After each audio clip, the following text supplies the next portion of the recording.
All right, let's try a little something different.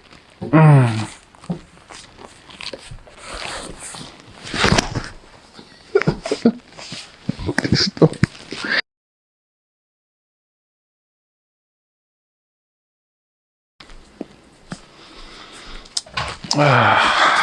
All right.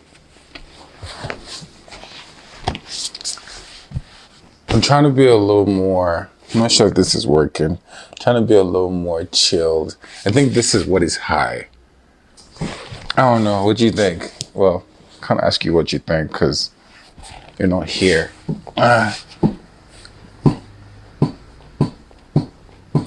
Hey guys, welcome back to the channel. My name is Akitayo. On this channel, we'll talk a lot about wedding photography, photography in general. The aim, the idea of this channel is that at least one person can become a much better photographer, a much better individual because they're watching my video. Today's topic is going to be about one thing and one thing only. Something that I've realized that I found out that every single goddamn photographer is supposed to know, supposed to do, supposed to know, supposed to do. Pick one.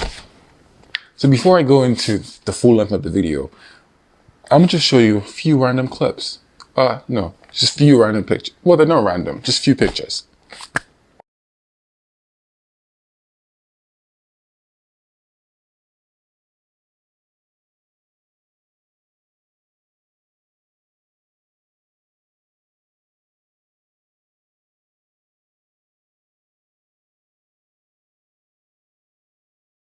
Now, those images that I just showed you, first of all, they were shot in the year 2016. And secondly, they were able to get me at least 5 gigs, 5 high-paying gigs. Let me explain. Now, I'll start, sounds like Kevin Hart right there. Anyway, so I will start from the very, very top. One thing I've noticed when I talk to a lot of, upcoming photographers is that there's this complaints that, guy, we're not getting jobs, nobody's hiring us, we don't have a portfolio, so no one wants to risk having you shoot their wedding, but, they believe that they can do the wedding. So I start by asking very basic questions. You don't have a portfolio? No, I don't. Okay, good. Are you a third shooter for someone? No. Do you help a photographer, carry his bag, carry his lights and watch him work and take some pictures? No. Have you gone on Instagram to look for other upcoming vendors like makeup artists and event planners and try to pally up with them, to do like a style shoot? No. Have you had like personal projects? No. So what again did you say you were trying to get at? Because I don't know if you're expecting magic, right? You need to do things to get things. It is that simple, except you're Arab and you have some inheritance somewhere because you have a last name and it has a curse to you. If you're not, then you got to work for this stuff. Okay, so today's topic is about the power of personal projects. Sounds like a sermon. The power of personal projects. All right, so what are personal projects? Personal projects are, I didn't think that through. Wow. Personal projects are programs. No, they're not programs. Personal projects are activities, kind of. They're things is just very all-encompassing. I'll just probably go with things. So personal projects are things that you tell yourself you want to do on your own accord. They are things that you invest in, and I really need to be writing notes before I come on YouTube. Personal projects are, just give me a second.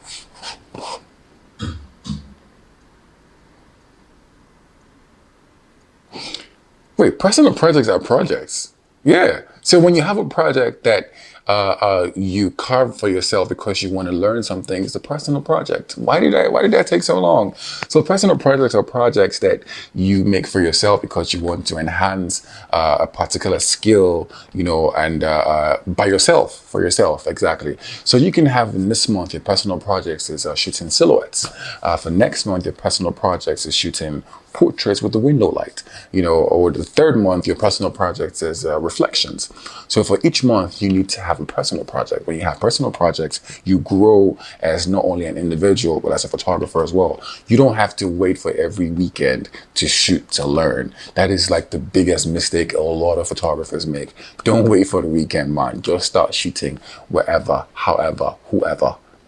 Wherever, however, whoever. Bring that beat back. So, you need to shoot whatever, however, whoever, yeah. And just keep up with it. I remember back then I had this small camera that I would go around with, I would travel with, I would just shoot random stuff with. It really helps you. Anyway, personal projects, I don't want to deviate. Personal projects, right? Now, one personal project that I think every photographer should do, especially as a wedding photographer, is a style shoot. A style shoot is not an actual wedding. It's a simulated wedding where you, the photographer, goes to meet like a makeup artist, an event planner, a food person, all the vendors that are involved in the wedding business, right? You pitch it to them. See, guys, I want to have this idea. I want to do something from Game of Thrones. No, don't do that. Don't do that. I want to do something. Just show them an example of what you want to do, you know. And I think we can accomplish this in this place. So if we come together and invest in this, I would give you the pictures. We all have the rights to the images. You can use it for your website, for your Instagram, whatever. We'll try to push it on social media platforms, you know, and hopefully get some gigs through it. That's a style shoot, right? So I did a style shoot a long time ago, 2016 in Dallas, because I was trying to do something very rustic, very medieval-ish, you know, but I couldn't really get that setting in Nigeria. Now I can, but back then it was going to be harder. So on one of my trips, I was able to, you know, meet up with an event planner there called TOJ, an amazing woman. Shout out to TOJ, and you know, other vendors as well. And we got like 2 models. They are not real couples. They are 2 models, right? We got them to. Are they even models? No, they're just good-looking people. Yes, I guess. And we got them to act like our model for the day, the bride and the groom. And the beauty about personal projects is you have time. You have time. Oh, like everything is in your control, which is the opposite of what happens at a wedding. Nothing is in your control, but everything is in your control while you're doing a style shoot. So it's in your hands. You can either make it or mar it. It is your choice, right? So I thoroughly enjoyed this session. I can remember shooting it back then with my Nikon D800, I think. 35, 85 as usual, you know, shooting my portraits, working with the light. It was just so beautiful. And you would learn, you would realize how much you learned, and you would learn on the go, right? So please, I admonish everybody, just pick out a pen, pick out a paper. Actually, people don't do that anymore. It's 2020. Pick out your phone and write down personal projects that you want to do, right? And don't just write it down, follow it through, follow it all the way down to the T. You'll be surprised how rapid your growth would be. So enjoy this slideshow I put together of a simulated wedding, a style shoot that I shot back in the days, and I posted it on my Instagram page, on my website, on my Facebook, and it was getting a lot of oohs, you know, and people hired me. I don't know, they probably thought it was a real couple or whatever, but they love the images, right? And this is just to show them that I can get this stuff in real life, which I can. So if you're out there and you're not getting gigs, imagine if you have something like this, maybe not exactly like mine, but something close. So when a couple asks you, oh, I want to see your portfolio, and you don't have a lot, well, you can show them a style shoot that you've done. And that's it. That is really it.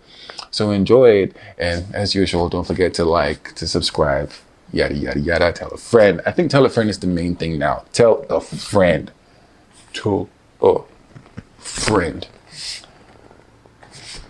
I play too much. This video, I'm hoping I will redo it, but I don't know if I will redo it because it's like literally freestyle, but I think I enjoyed it. So, anyway, watch the video.